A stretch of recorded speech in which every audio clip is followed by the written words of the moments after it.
Hello, dear students. I welcome you all for this lecture program on UV visible spectroscopy and its applications in organic chemistry. Today, we shall discuss about the carbonyl chromophore and its absorption. Before beginning our discussion on carbonyl chromophore and its absorption, let us see the various electronic transitions in UV visible spectroscopy. We saw that UV visible spectroscopy is based on the electronic transitions. The electronic transitions are possible from a bonding to an anti-bonding orbital, sigma to sigma star, pi to pi star.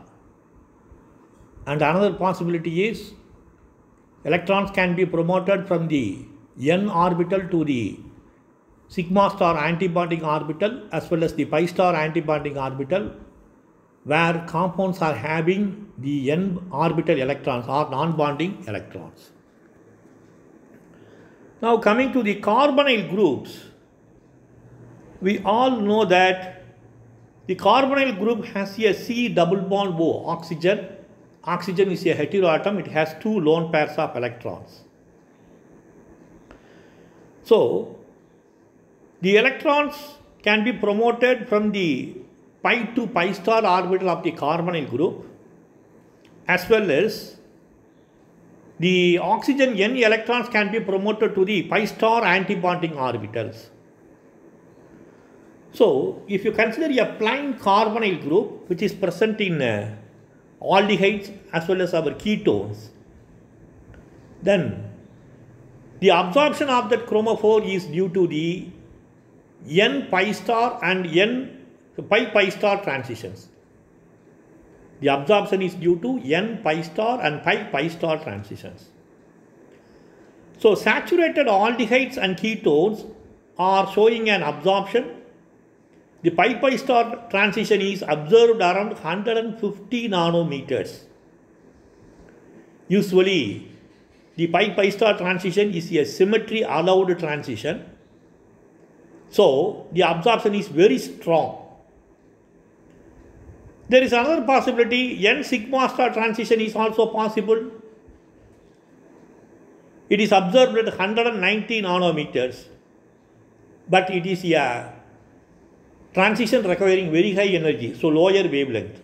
But when compared to n sigma star transition, the n pi star transition is a low energy transition, so higher wavelength. The n pi star transition is observed around 270 to 300 nanometers. It is called as the R band in UV visible spectroscopy. So, the n pi star transition, if you compare the orbital symmetry, then one will say that it is a symmetry forbidden transition. So, because of that, the intensity of absorption is very low. The Emax value is less than 30. In spite of that, the R band can be recognized because of its absorption at higher wavelength when compared to the pi pi star and n sigma star transition. So, the carbonyl group can be identified by the n pi star transition, which is a very weak transition, but which is observed at very high wavelength, that is around 270 to 300 nanometers. So, this is about the absorption of saturated aldehydes or ketones containing a carbonyl chromophore. Now, let us see how solvent polarity is affecting the absorption of the carbonyl group. Usually, the R band, which is observed around 270 to 300 nanometers, it shows a blue shift with the increase in solvent polarity. Blue shift means a decrease in the wavelength of absorption. A hypsochromic effect is observed when you change the solvent polarity, that is, if you increase the solvent polarity. One example is, see, we have acetone. Acetone has a carbonyl group only. The lambda max value for acetone, the n-pi star transition, is observed at 279 nanometers if it is recorded in N-hexane. N-hexane is a non-polar solvent. Whereas the same compound shows an absorption at 264.5 nanometers in water. Water is a polar solvent. So if you change the polarity of the solvent, then the polarity stabilizes the n orbital. As a result, the energy gap between the n and pi star orbital increases. So the energy requirement is higher. As a result, the wavelength of absorption comes down. The wavelength of absorption is decreasing if you increase the solvent polarity. So this point has to be discussed when we are discussing about the n-pi star transition in the carbonyl groups. Similarly, the n-pi star R band is also influenced by the alkyl substitution. Already we have discussed how alkyl substitution due to hyperconjugation effect or no bond resonance is able to influence the n-pi star transition. Methyl groups are offering hyperconjugation effect or no bond resonance. Because of these, the sigma electrons of the methyl group are driven inside the organic molecule. So the carbonyl n electrons are easily promoted to the antibonding orbital, antibonding pi star orbital. So as you increase the alkyl substitution, you are noticing a bathochromic effect, that is, increase in the wavelength of absorption. For example, we have acetone, CH3COCH3 formulae. Acetone shows a n-pi star transition R band around 279 nanometers. Emax value is 13. See, if the hydrogens are substituted by methyl group, then we have hexamethyl acetone. The chromophore is the same, CO group, but the hydrogens are replaced by methyl, so it is a hexamethyl acetone. The wavelength of absorption is noted around 295 nanometers. There is a increase in the wavelength of absorption for the carbonyl chromophore. The n-pi star transition, the R band, shows an absorption at 295 nanometer. A bathochromic effect is observed. It is due to the alkyl substitution. Let us move to the next slide and we shall find a few more applications. See, we have a tabular column, tables 8, page number 315, Silverstein Bachelor. In this, the wavelength of absorption of a cyclic ketone, cyclohexanone, is compared. See, cyclohexanone, it shows a wavelength of absorption at 285 nanometer. Since the n-pi star transition is a symmetrically forbidden one, the Emax value is very low, 40. The cyclohexanone, being a cyclic system, shows some conformational problem. See, if the alpha position is substituted with a halogen, then the substitution of a halogen in the alpha position with respect to the carbonyl group influences the carbonyl n-pi star transition. That is reflected from these data given in page number 315, Silverstein Bachelor. If you analyze the cyclohexanone system conformationally, then the alpha position differs by equatorial and axial substituents. See, if you put a halogen or any substituent in the equatorial axial position, then because of the conformations, equatorial and axial conformations, they differ in their influence over the n-pi star transition of the carbonyl group. See, if we have the substituent in the equatorial position, then the absorption is decreasing. Original value is for plain cyclohexanol molecule, it is 285 nanometers. If you put a chlorine in the equatorial position, then a hypsochromic effect is observed, decrease in the wavelength of absorption. So, as a result, the absorption wavelength is 278 nanometer for chlorine if it is in the equatorial position. Whereas the same chlorine, if it is in the axial position, then there is a batachromic effect. The wavelength of absorption increases by 22 nanometers.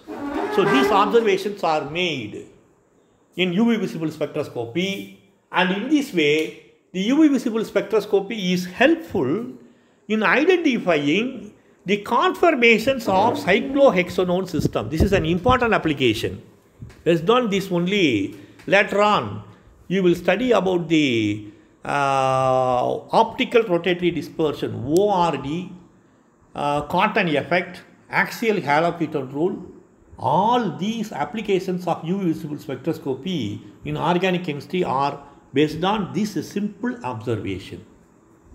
So the equatorial isomer produces a hypsochromic effect if the chlorine is present in the equatorial position, whereas if the same chlorine, if it is present in the axial position, then it produces a batachromic effect. So all these things are to be thoroughly understood by the students. Same effect is observed for bromine. If you have the hydroxyl group or acetoxy group, all of them are offering electron donating inductive effect as well as electro plus psi, electronegative substituents. Chlorine, bromine, they are electronegative substituents, and the OH group, acetoxy group, they are all offering plus psi inductive effect. See, what is the problem with the axial substituent? When we have the axial substituents, the batachromic effect is observed. That is, the axial conformation is suitable for promoting the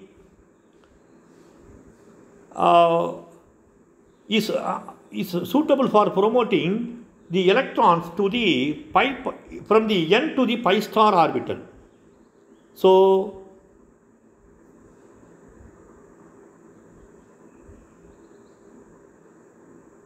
we are noticing a batachromic effect.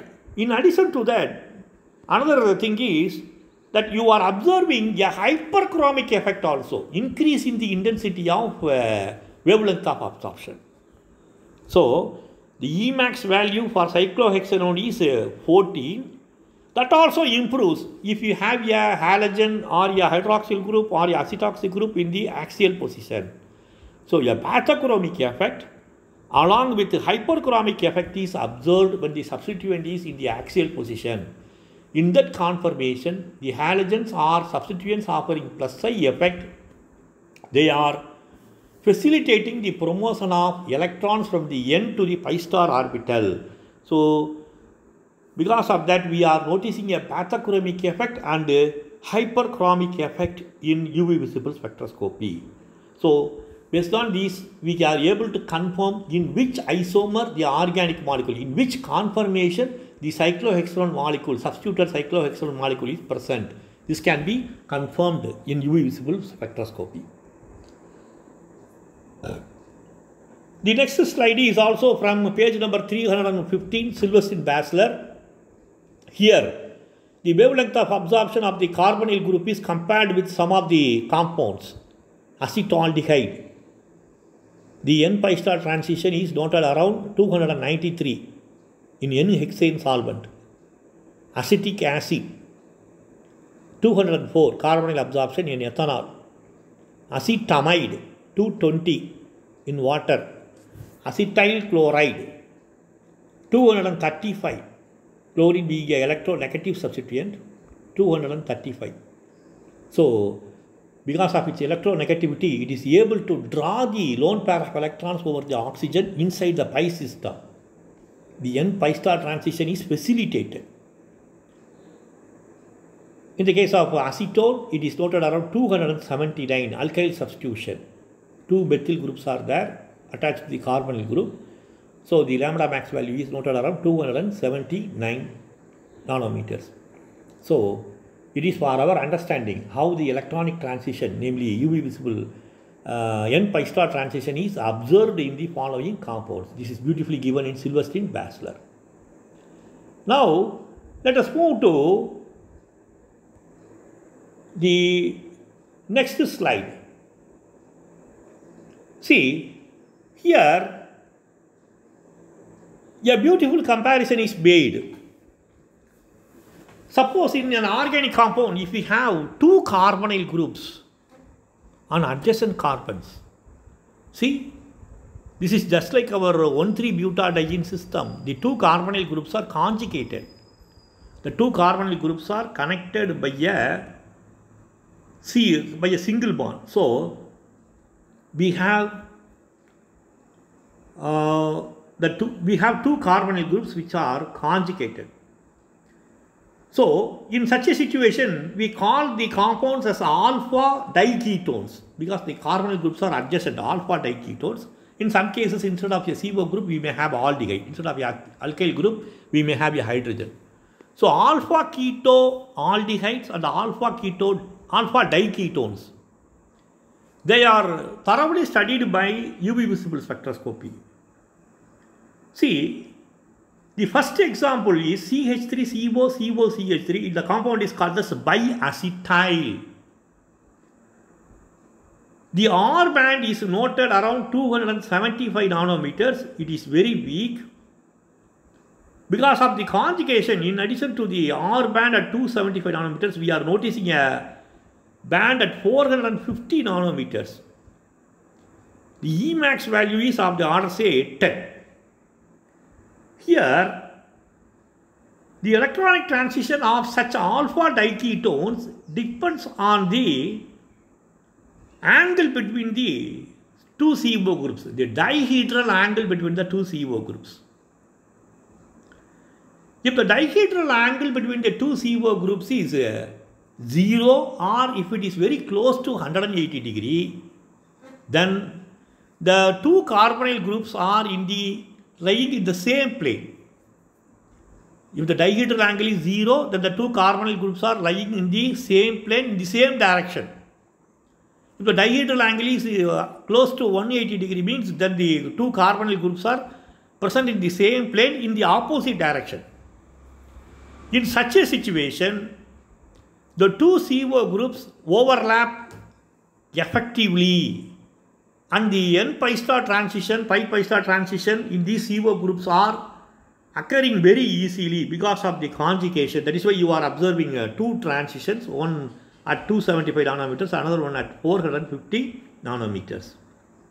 This observation in biacetyl is possible because the dihedral angle is very close to 180 degree. I have given another example. This example is our camphoroquinone, camphor derivative, camphoroquinone. The dihedral angle between the 2 carbonyl group is very close to 0 degree, 0 to 10 degree approximately. So we are observing a wavelength of absorption at 488 nanometers. So in the case of diketones, alpha diketones, the wavelength of absorption depends on the dihedral angle between the carbonyl groups. So camphoroquinone is one example where the dihedral angle is close to 0 to 10. Let us see a few more examples. See, here I have taken one example. Benzene, C6H5CO, C6H5, CO, C6H5, C6H5CO, CO, C6H5. This molecule is called as benzene.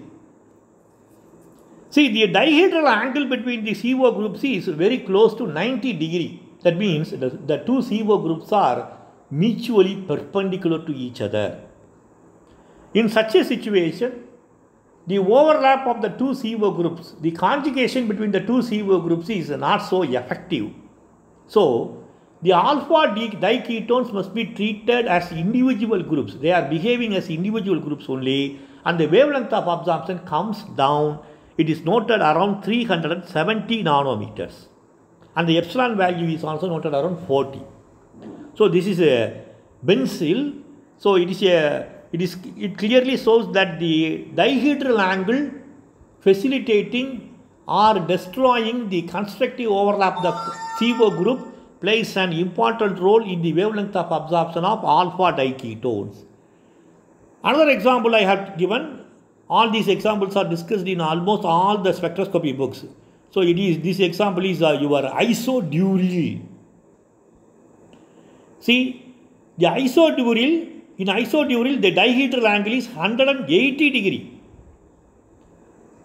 So the overlap of the CO groups is possible because the two CO groups are, though they are in the opposite direction, they are in the same plane. So the lambda max value is noted around 490 nanometers at higher value.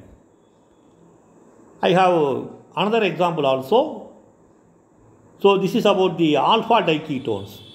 See, this is also a alpha diketone, diosphenol. When we think of ketones, then always we must think of the ketoenol tautomerization.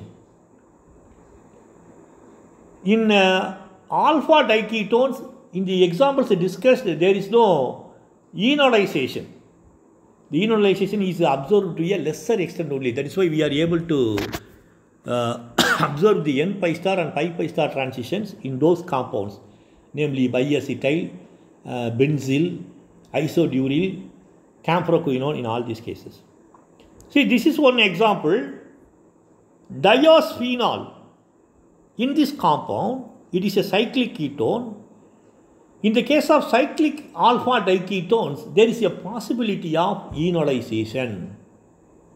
See, the first carbonyl group has a neighboring carbon. That carbon has a alpha hydrogen. So, cyclic alpha diketones, if they have a alpha hydrogen, then they undergo enolization. So, because of that, the diosphenol always exists in the enolic form. Because of the enolic form, the wavelength of absorption comes down. It is noted around 270 nanometers only. So, this observation is also made in by UV visible spectroscopy, especially in the structure of diosphenol. Let us see a few more examples. See, here we have to discuss about the UV visible absorption of beta diketones. If the carbonyl groups are on the adjacent carbons, then it is called as alpha diketone. Suppose in between the two carbonyl groups, if we have a methyl group, then it is a beta diketone. So we have our acetyl acetone as the example. That is the best example for a beta diketone. See, in the UV visible spectra of beta diketones, the wavelength of absorption depends on the ketoenol tautomerization or degree of enolization. Beta diketones, because of the presence of a methylene group CH2, where two alpha hydrogens are there, so the enolization is favored. Depending on the degree of enolization, the beta diketones, they prefer to exist in the keto form as well as in the enol form. The enol form has more stability if the enolic hydrogen is hydrogen bonded to the carbonyl group. So this is the hydrogen bonded structure leading to the stabilization in the enol form. So if the structure of the molecule facilitates this hydrogen bonding, then such a structure is stable. The enol form is more stable. See, it depends on the solvent polarity also. For example, acetyl acetone, in water, it is a polar solvent. The degree of enolization is more. As a result, the lambda max value is noted around 274 nanometers. Emax value is 2050. Whereas in isooctane, non-polar solvent, in the vapor phase, the enolic form is more stable. Almost the compound exists 91 to 92% enolic form is existing in the vapor state in isooctane. So because of that, the wavelength of absorption is noticed around 272 nanometers. So this is the observation made in the case of beta diketones. Let us see a few more examples also for these beta diketones. So the examples are, yes, see below that I have given.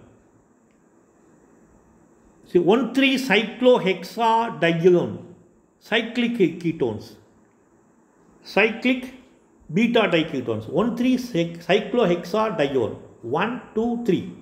Carbonyl groups are in the 1 and 3 position.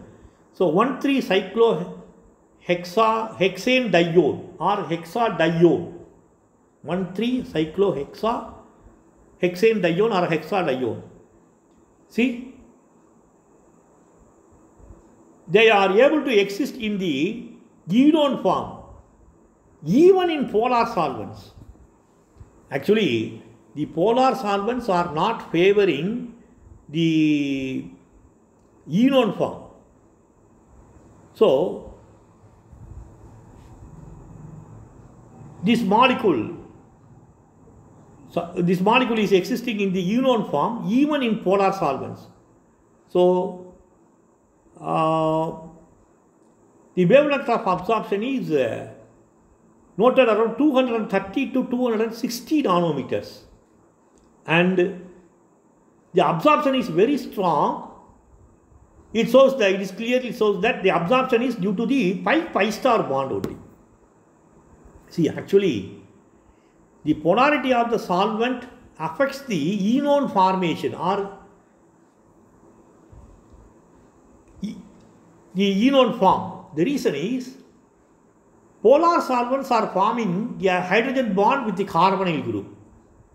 So, because of the interaction between the polar groups of the solvent with the substrate, the enone form formation is not favored. But in spite of that, cyclohexanone dienes, they have two carbonyl groups in the 1 and 3 position. The methyl group that is at the center between or in between the carbonyl group, that is flanked by the carbonyl group, facilitates the enone form. So, the enone form is formed even in polar solvents. In such a cases, we are not observing the n-pi star transition, we are observing a strong pi star transition, and it is noted around 230 to 260 nanometers in the case of carbonyl compounds. See, the same discussion can be extended to our carboxylic acid, anhydrides, everything. So, this is about the absorption of carbonyl group in various compounds, isolated carbonyl groups. In the next class, we will discuss about the wavelength of absorption of a carbonyl group if it is conjugated with a carbon-carbon double bond. What is the influence if a carbon-carbon double bond is in conjugation with a carbonyl group? So that is called as our enone system. The carbon-carbon double bond, it may be conjugated with another carbon-carbon double bond. So dienone system. If the conjugation increases further, what happens? So the dienone absorption, all these things we must study. So in the next class we will discuss about this. That is the wavelength of absorption of enones and dienones. Thank you. Let us meet in the next class.